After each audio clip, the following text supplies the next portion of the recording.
السلام علیکم۔ آج کی نشست یقیناً ہمارے تمام ادب دوستوں کے لیے خاص ثابت ہوگی، کیونکہ آج ہمارے ساتھ موجود ہیں ڈاکٹر پروفیسر نجیبہ عارف صاحبہ، جو اردو ادب کی ممتاز محقق، نقاد، تخلیق کار اور اکادمی ادبیات پاکستان اسلام آباد کی پہلی خاتون صدر نشین ہیں۔ وہ اردو اور انگریزی میں لکھتی ہیں اور فارسی، عربی اور پنجابی سے بھی واقف ہیں۔ گزشتہ 37 سال سے اردو زبان و ادب کی ترویج و اشاعت میں مصروف ہیں۔ 19 کتابیں تصنیم کی ہیں۔ السلام علیکم ڈاکٹر صاحبہ، کیسی ہیں آپ؟ خیریت سے؟ بہت شکریہ آپ کا، آپ نے اتنا وقت نکالا، اور آپ کا نام اردو ادب میں کسی تعارف کا محتاج نہیں، لیکن ہم یہ جاننا چاہتے ہیں کہ آپ نے پہلا قدم اپنا کب اور کیسے رکھا؟ کیا کوئی خاص شخصیت تھی جس نے آپ کو اس دنیا کی طرف متوجہ کیا؟ سب سے پہلے تو بہت شکریہ، آپ نے مجھے موقع دیا یہاں اپنی بات کہنے کا۔ اور جہاں تک اس بات کا سوال ہے کہ ادب کی طرف میں کیسے متوجہ ہوئی، تو میرا خیال ہے کہ شعور کی دنیا میں قدم رکھنے سے پہلے ہی یہ توجہ شروع ہو گئی تھی، اور اس کا کریڈٹ، عذاب یا ثواب جو بھی ہے، وہ میری والدہ کو جاتا ہے، کیونکہ انہوں نے مجھے بالکل ہوش سنبھالنے کی عمر سے ہی اس طرف راغب رکھا تھا۔ یعنی پہلی بات جو انہوں نے تختی پر لکھ کر دی تو وہ شعر کی صورت میں تھی۔ خود ان کا اپنا علمی ادبی ذوق بہت عمدہ تھا، اردو، فارسی اور کچھ عربی بھی، عربی ان کی مادری زبان تھی، تو وہ بہت ذوق رکھتی تھی۔ انہوں نے مجھے اس طرف راغب کیا، اور میں نہیں سمجھتی کہ اپنی شعوری زندگی میں کوئی لمحہ بھی میں نے ایسا دیکھا ہو کہ جس میں یہ سوچا ہو کہ ادب سے میرا رابطہ نہیں بھی ہو سکتا۔ اچھا، ماشاء اللہ، ماشاء اللہ۔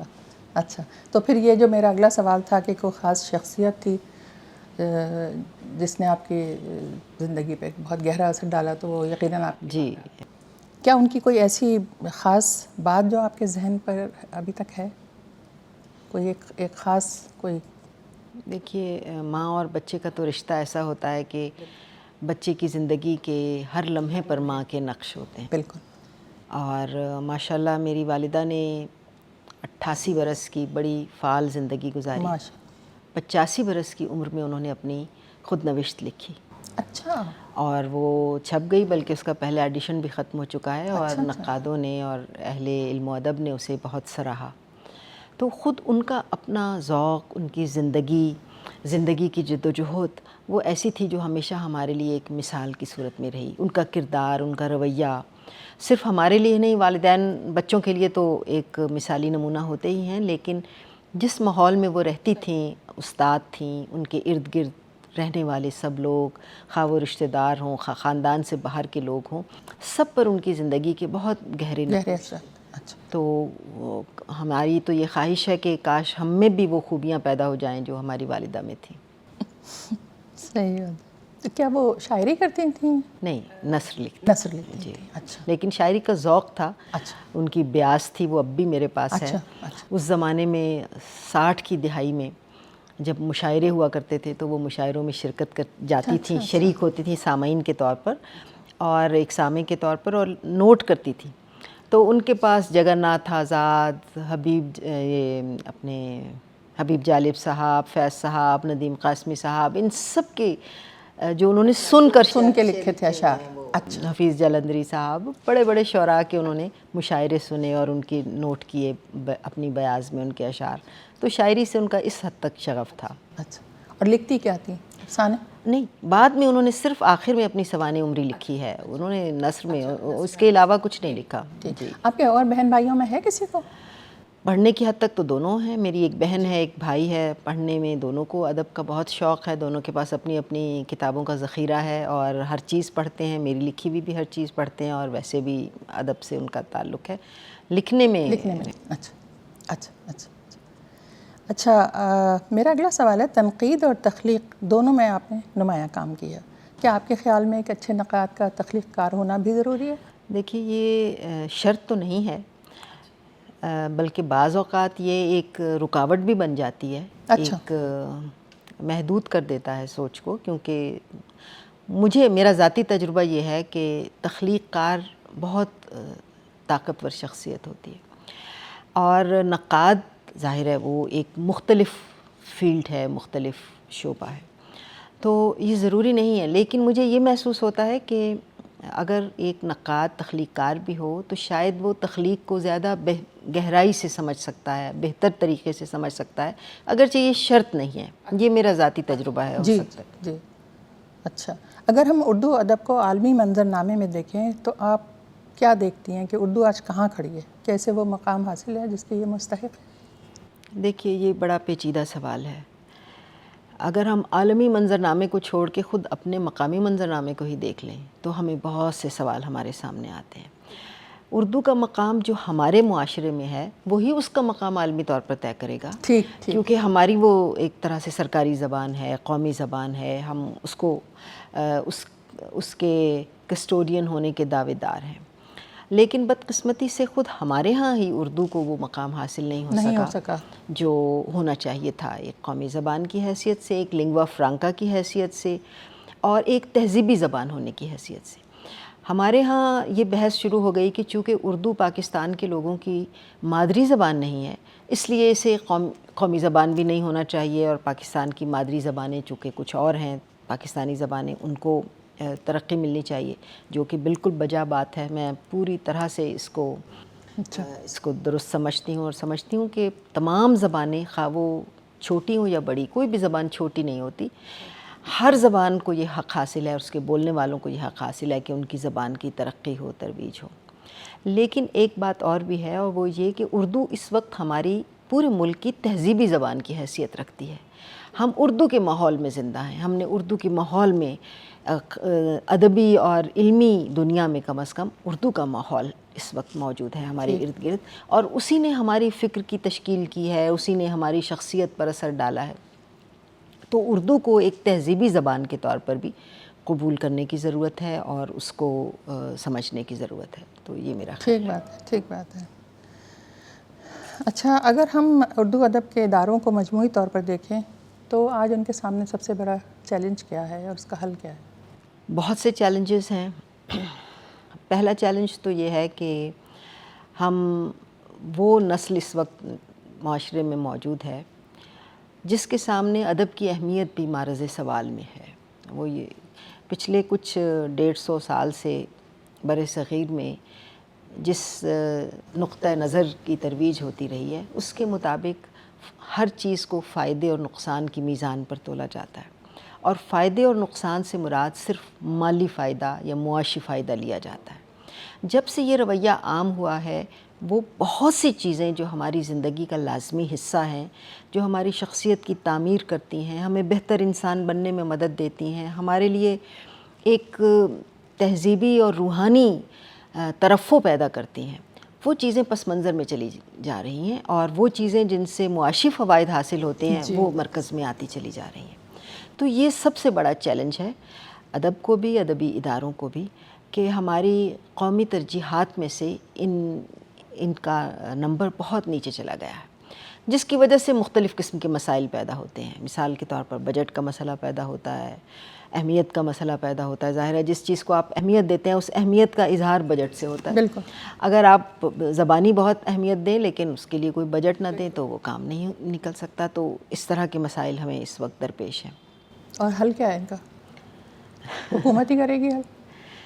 حکومت بھی کرے گی، اور ہم تو یہی کر سکتے ہیں، ادب اور ادب سے تعلق رکھنے والے لوگ اور ادیب تو یہی کر سکتے ہیں کہ وہ اس کی اہمیت کو اجاگر کریں، بتائیں کہ اس سے کیا اثرات ہو سکتے ہیں، نئی نسل کے ساتھ کمیونیکیٹ کرنے کی کوشش کریں، جو ہم کر رہے ہیں۔ اکادمی ادبیات پاکستان کے تحت جو اقدامات میں نے یہاں آنے کے بعد لیے ہیں، ان میں سے ایک بہت نمایاں قدم یہ تھا کہ نوجوان نسل کو ادب کی طرف لایا جائے۔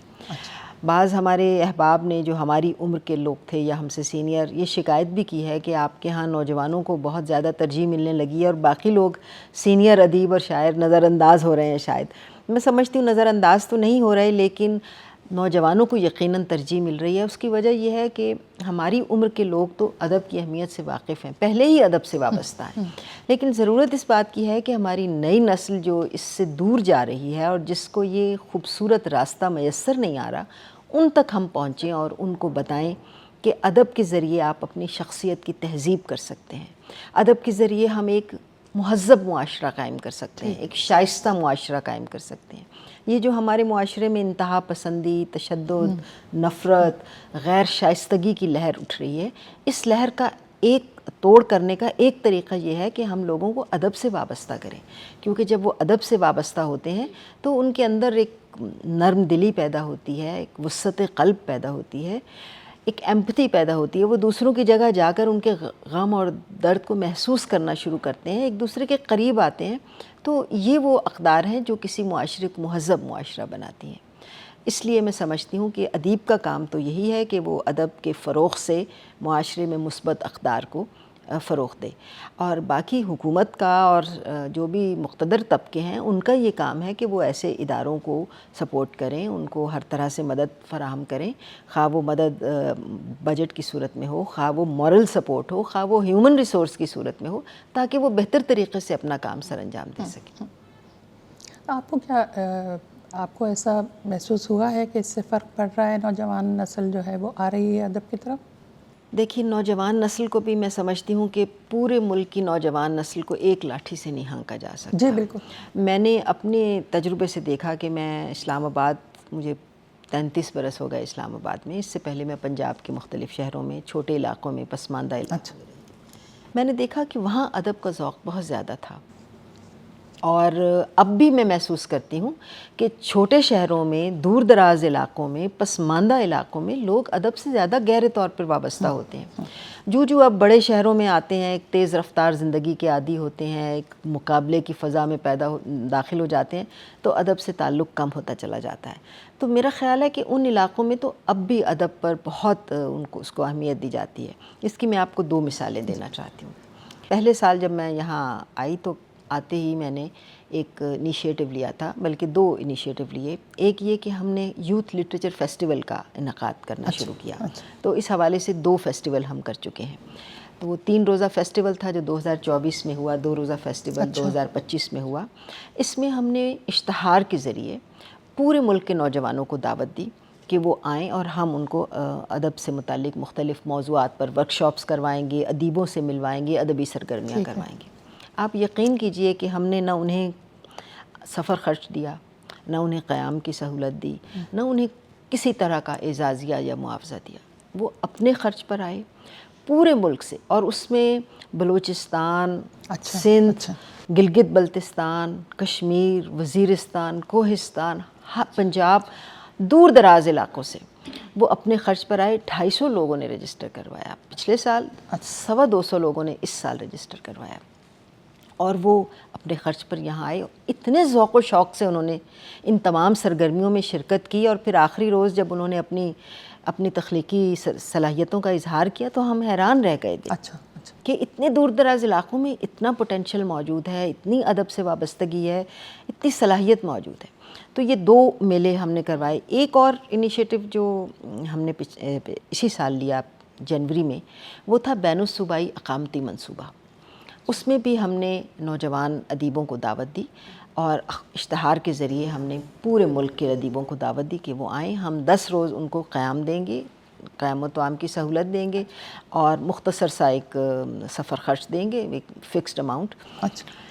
اور ہم ان کو ادبی سرگرمیوں میں، ایک ریزیڈنسی پروگرام تھا، اس میں بھی اسی طرح ہوا۔ ہمارے پاس اتنی گنجائش نہیں تھی کہ ہم اتنے لوگوں کو رکھ سکتے۔ ہم نے ہر صوبے سے 4 لوگ منتخب کیے۔ اس کے لیے ہمیں بہت سخت مقابلے کا سامنا دیکھنا پڑا کہ ہر صوبے سے اتنے لوگوں نے، کہ جن لوگوں کو ہم نے چھوڑ دیا وہ سب اس قابل تھے کہ ہم ان کو بلاتے، لیکن ظاہر ہے ہمارے محدود وسائل تھے۔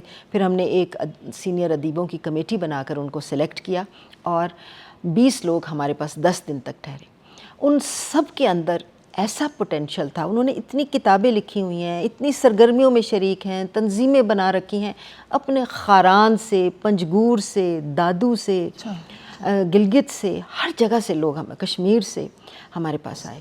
کوہستان سے، اس میں ہمارے پاس معذور افراد بھی آئے، خواتین بھی آئیں، اس میں ہم نے دیگر مذاہب سے تعلق رکھنے والے اقلیتی برادری کے ادیبوں کو بھی شریک کیا، تو ایک گلدستہ سا بن گیا۔ اتنا خوبصورت وہ ایک گروپ بنا 20 ادیبوں کا، اور 10 دن وہ ہمارے ساتھ رہے، ہمیں لگتا تھا ہماری فیملی ممبر بن گئے ہیں، اور ہم ان کے ساتھ پورے اسلام آباد کے تمام ادیبوں سے ان کی ملاقات ہوئی، ادبی اداروں کے دورے کیے۔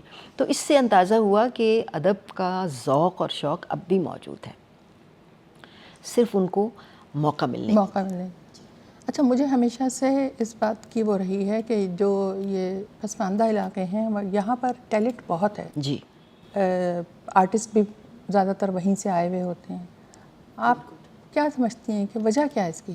میرا خیال ہے ادب اور فنون لطیفہ، آرٹ کی جتنی بھی قسمیں ہیں، یہ اپنی ذات سے تعلق استوار کرنے سے فروغ پاتی ہیں۔ اچھا، جب ہم بڑے شہروں میں اور بہت مصروف زندگی گزارتے ہیں تو اپنی ذات سے تعلق کمزور ہوتا جاتا ہے۔ خیر، یہ کوئی کلیہ نہیں ہے، بعض اوقات بڑے شہر میں جو تنہائی محسوس ہوتی ہے وہ بھی آپ کو اپنے اندر اتار دیتی ہے، لیکن عام طور پر یہ ہوتا ہے کہ چھوٹے شہروں میں چونکہ بیرونی زندگی میں مواقع کم ہوتے ہیں، تو اس لیے خلوت میسر آنے کا امکان زیادہ ہوتا ہے، اور اس خلوت میں اپنی ذات سے مکالمہ ہوتا ہے، اپنی ذات کی دریافت ہوتی ہے، اور پھر ادب کی کوئی یا آرٹ کی کوئی نہ کوئی صورت جو ہے وہ ہم اس کی طرف لپکتے ہیں۔ ٹھیک۔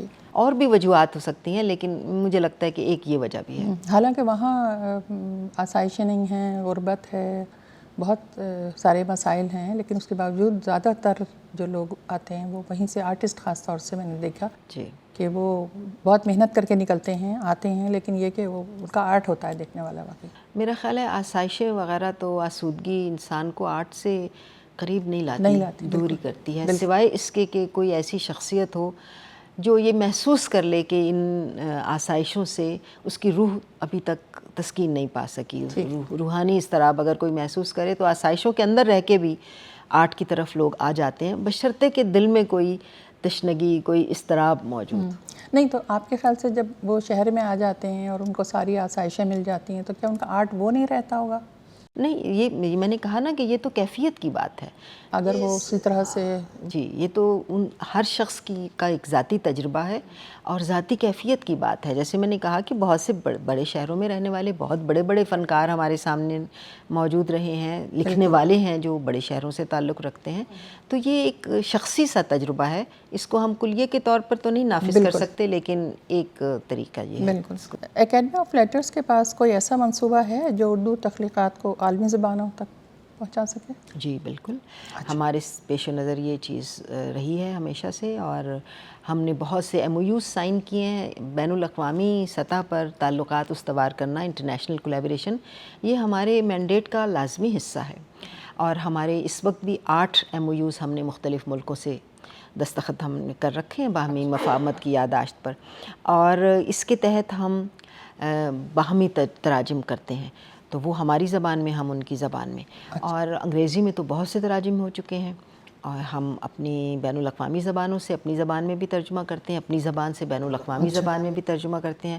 مثال کے طور پر ابھی میرے آنے کے بعد سب سے پہلے ہم نے حسن منظر صاحب کا ایک ناول حبس، جو مسئلہ فلسطین کو اجاگر کرتا ہے، بہت خوبصورت ناول ہے، اس کا ہم نے انگریزی میں ترجمہ کروایا ہے۔ یہ ایک طرح سے فلسطین کاز کے لیے بھی ہماری کنٹریبیوشن ہے۔ پھر ہم نے اس سے پہلے مستنصر حسین تارڑ صاحب کا ایک ناول انگریزی میں ترجمہ ہو چکا۔ میرے آنے کے بعد پھر ایک ہم نے anthology of Pakistani Urdu fiction, short stories, ہم نے منتخب جو افسانہ نگار تھے، جو سینئر افسانہ نگار تھے، ان کے لیے ہم نے ایک تاریخ مقرر کی تھی کہ جو اس تاریخ تک پیدا ہوئے، یعنی قیام پاکستان تک، تو بعد میں وہ پاکستان میں رہے، ان کے ہم نے منتخب افسانوں کا ترجمہ کروایا ہے انگریزی میں، اور وہ ترجمہ ہم نے اینتھولوجی کی صورت میں شائع کیا ہے۔ وہ ترجمہ اب ہم وہ اینتھولوجی مختلف ملکوں کو فراہم کرتے ہیں تاکہ وہ اپنی زبانوں میں اس کو ترجمہ کر سکیں۔ اب ہم اور بھی اس طرح کے کئی منصوبے ہمارے زیر نظر ہیں۔ ہم ایک پرچہ شائع کرتے ہیں پاکستانی لٹریچر انگریزی میں، جس میں پاکستان کی تمام زبانوں کے ادب کو انگریزی میں ترجمہ کر کے شائع کیا جاتا ہے۔ اچھا، تو وہ بھی ہمارا ایک کنٹریبیوشن ہے۔ اسی طرح ہم اردو میں جو ادبیات شائع کرتے ہیں، اس میں ہم پاکستانی زبانوں کے ادب کو اردو میں ترجمہ کرتے ہیں، اور انگریزی پرچے میں ہم انگریزی میں ترجمہ کرتے ہیں۔ اچھا اچھا اچھا، یہ آج کا جو ڈیجیٹل دور ہے، اس میں آپ اردو ادب کے مستقبل کو کیسے دیکھتی ہیں؟ ڈیجیٹل دور کے کئی چیلنجز ہیں یقینی طور پر۔ میرا اس میں اب تک کی، ویسے تو یہ اتنا غیر یقینی سا ہے کہ ہمیں نہیں معلوم، اتنی تیزی سے تبدیلی آ رہی ہے، اور یہ تبدیلی کس سمت میں جائے گی اس کو پوری طرح گراسپ کرنا ابھی ممکن نہیں ہے۔ لیکن اب تک کے حالات کے مطابق مجھے یہ محسوس ہوتا ہے کہ بہت سے لوگ یہ اس خوف کا شکار یا تشویش کا شکار ہوتے ہیں کہ اے آئی نے تو ادب کی ضرورت ہی ختم کر دی، آپ غالب کی طرح کی غزل لکھوا لیں، آپ فیض کی طرح کی نظم لکھوا لیں، آپ منٹو کا افسانہ لکھوا لیں، تو پھر ادیب اور شاعر کہاں جائیں گے۔ میں یہ سمجھتی ہوں کہ اے آئی وہی کام کر رہی ہے جو انسانی دماغ کرتا ہے۔ انسانی دماغ بھی یہی کرتا ہے کہ وہ جو معلومات اس کو اب تک حاصل ہوئیں ان کو پروسیس کرتا ہے اور ان سے نئی چیز بناتا ہے، ان کی بنیاد پر کوئی فیصلہ کرتا ہے۔ اے آئی بھی یہی کام کرتی ہے۔ اس مونوٹنی کو، اس معمول کو صرف ایک چیز توڑ سکتی ہے، اور وہ ہے ادیب یا فنکار کی تخلیقی قوت۔ اگر اس میں قوت تخلیق موجود ہے تو وہ اس مونوٹنی سے آگے نکل جاتا ہے، کیونکہ اے آئی کے پاس بھی اتنا ہی مواد ہے جتنا اس کو دیا گیا ہے، جتنا اب تک تخلیق ہو چکا ہے، اس سے زیادہ نہیں ہے۔ وہ نئی چیز تخلیق نہیں کر سکتی، وہ موجود چیز کی پروسیسنگ کر کے اس کے نئے کمبینیشنز بنا سکتی ہے۔ انسانی ذہن یہ کر سکتا ہے کہ وہ جو چیز ابھی تک امیجینیشن اس کی اتنی بڑی ہو جائے، اگر جس نے اے آئی کو تخلیق کیا ہے تو وہ اے آئی سے آگے نکل کر کچھ اور بھی تخلیق کر سکتا ہے۔ بالکل تو میں سمجھتی ہوں کہ اس آنے والے دور میں وہ لوگ باقی رہیں گے، ادیب اور شاعر، جن کی قوت تخلیق بہت زیادہ ہوگی، جن میں کریٹیوٹی بہت زیادہ ہوگی، اور جو اے آئی کی اس کریٹو پاور سے آگے نکل جائیں گے۔ تو ایسا نہیں لگتا آپ کو کہ جو اب بچے ہیں، جو ہماری نئی نسل ہے، وہ شاید کریٹیو نہ ہو سکے آسانی کی وجہ سے؟ وہ جی یہ بات ٹھیک ہے کہ کم لوگ اس طرف آئیں گے، کیونکہ انسان ظاہر ہے آسانی کا، جی بالکل، بچے سہل پسند ہو چکے ہیں۔ صرف ادب کے ساتھ نہیں ہے، یہ علوم کے ساتھ بھی یہی معاملہ ہے۔ مثلاً زبان سیکھنے کے لیے آپ کو ضرورت نہیں ہے، اب تو آپ دیکھیے کہ ایموجی نے الفاظ کی جگہ لے لی ہے، تو شاید آئندہ آنے والی زندگی میں ایموجی کی بھی ضرورت نہ رہے، خیال ہی ٹرانسمٹ ہو جائے تو زبان کی بھی ضرورت نہ۔ اسی لیے میں نے کہا کہ بہت انسرٹینٹی ہے ابھی تک، تو غیر یقینی کی صورتحال ہے، ہم کہہ نہیں سکتے کہ مستقبل کس طرف کو جائے۔ اب دیکھیں، جب کیلکولیٹر آیا تھا اس سے پہلے کی نسل کو آج تک سب یاد ہے، ٹیبلز بھی، پہاڑے بھی، انہیں پلس بھی کرنا آئے گا، اور کیلکولیٹر کے بعد بچے جو ہیں وہ بہت بیکار ہوتے جا رہے تھے۔ اب بالکل ہی میتھس کی طرف، یا دو اور دو کو بھی اگر کرنا ہوگا تو وہ نکال کے بیٹھیں گے۔ بالکل ایسے ہی، صرف تخلیق ہی نہیں، فکر کی قوت بھی کم ہو جائے گی، کیونکہ آپ کو انالیسس بھی اے آئی کر دے گی، آپ کو تجزیہ بھی کر دے گی، ہر چیز آپ کو سوچ کر بتا دے گی، تو آپ کو سوچنے کی بھی ضرورت نہیں پڑے گی۔ تو جو لوگ اس طرح آسانی کا شکار ہو جائیں گے وہ یقیناً صرف کنزیومر بن کر رہ جائیں گے، اور ان کی جگہ نہیں رہے گی، پھر جگہ انہی لوگوں کی رہے گی جو اس سے نکل سکیں۔ لیکن ہم ویسے بچوں کو یا نئی نسل کو کیسے اس طرف لائیں گے، اگر اسکول میں بھی ان کو یہی آسانی ہے، گھر میں بھی وہ یہی کام کر رہے ہیں، مطلب اے آئی سے ہی وہ اپنا کام کروا رہے ہیں، بہت سارے آفیسز۔ جی آپ ٹھیک کہہ رہی ہیں، لیکن میرا خیال ہے بچے بھی تجربہ کرنے سے یہ شعور حاصل کر لیں گے کہ یہ کام تو پھر سب کر سکتے ہیں۔ اے آئی کو کمانڈ دینے کا کام تو ہر کوئی کر سکتا ہے نا، تو پھر اس کو آگے نکلنے کے لیے، اپنے آپ کو منوانے کے لیے کیا چیز چاہیے؟ تو بچے بہت جلد یہ ریئلائز کر لیں گے، میرا خیال ہے یہ نسل بھی کر لے گی، ہمیں امید رکھنی چاہیے۔ انشاءاللہ۔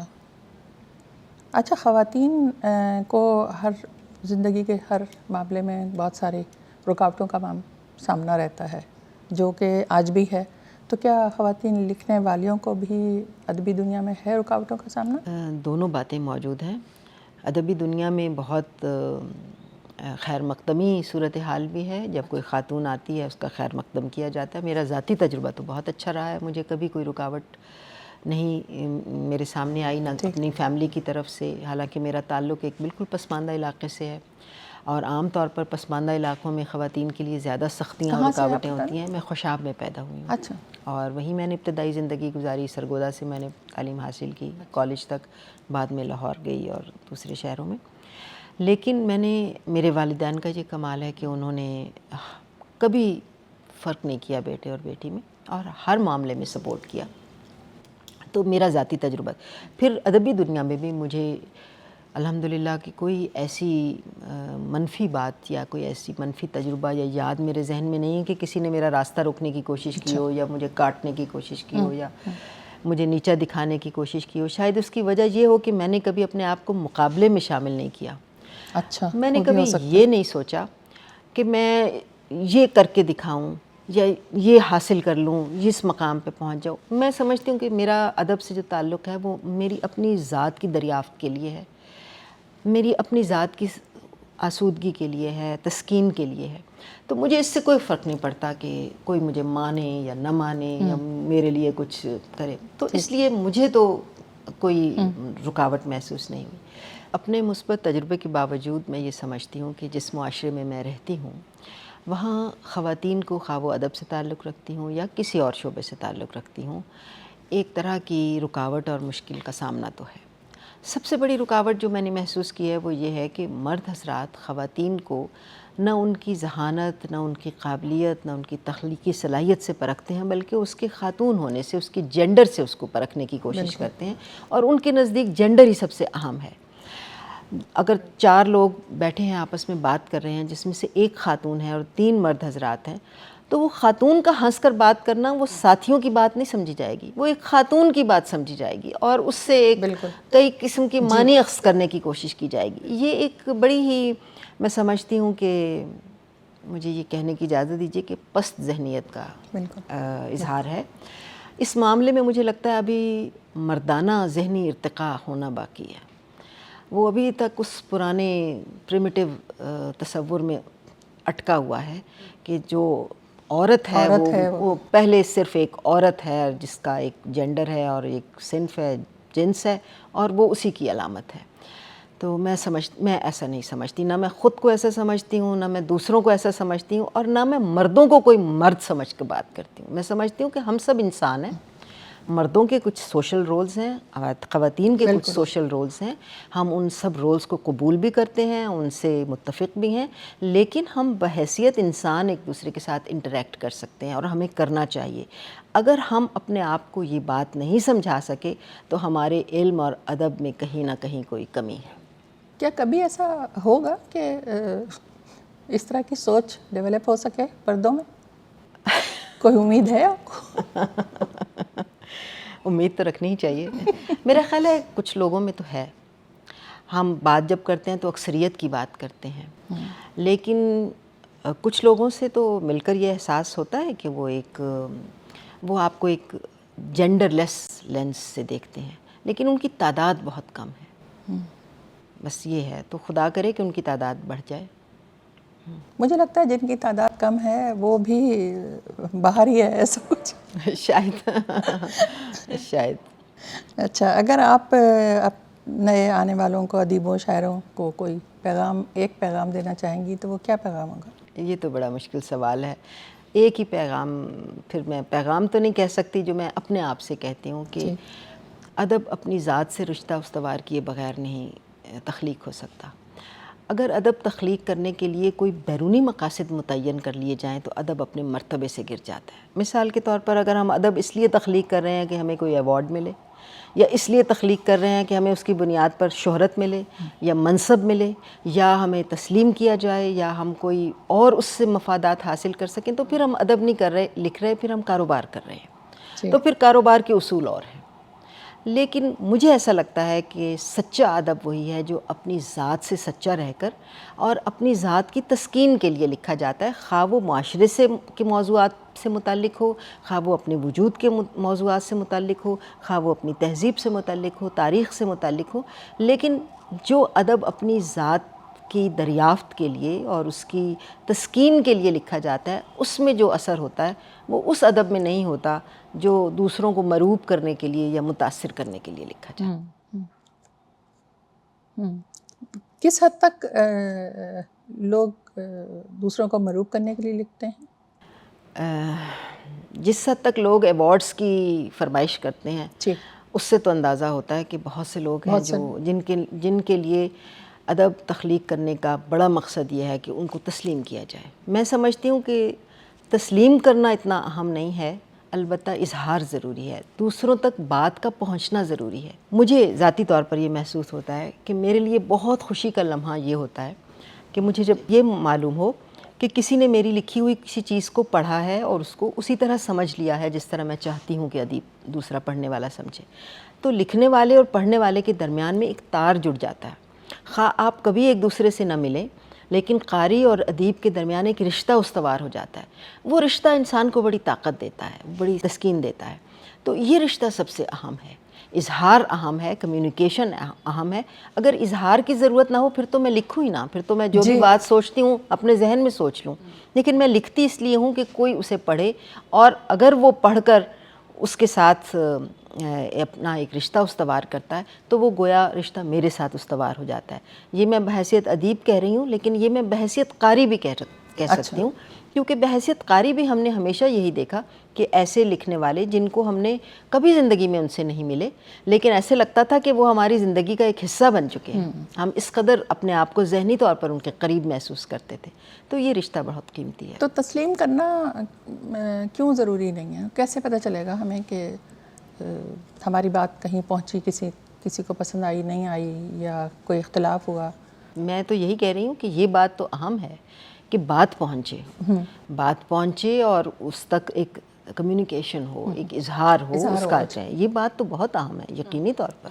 تو اسی لیے تو لکھتے ہیں نا لوگ؟ جی اسی لیے لکھتے ہیں، بالکل اسی لیے لکھتے ہیں، لیکن میں جو جس بات کی طرف اشارہ کر رہی تھی وہ یہ کہ اس کے جواب میں ہم کوئی ایکنالجمنٹ چاہیں تو وہ بھی انسانی فطرت ہے، کمزوری ہے، لیکن اس کو اتنی بڑی کمزوری نہیں بنا لینا چاہیے کہ وہ ہمارے ادب کا بنیادی مقصد بن جائے۔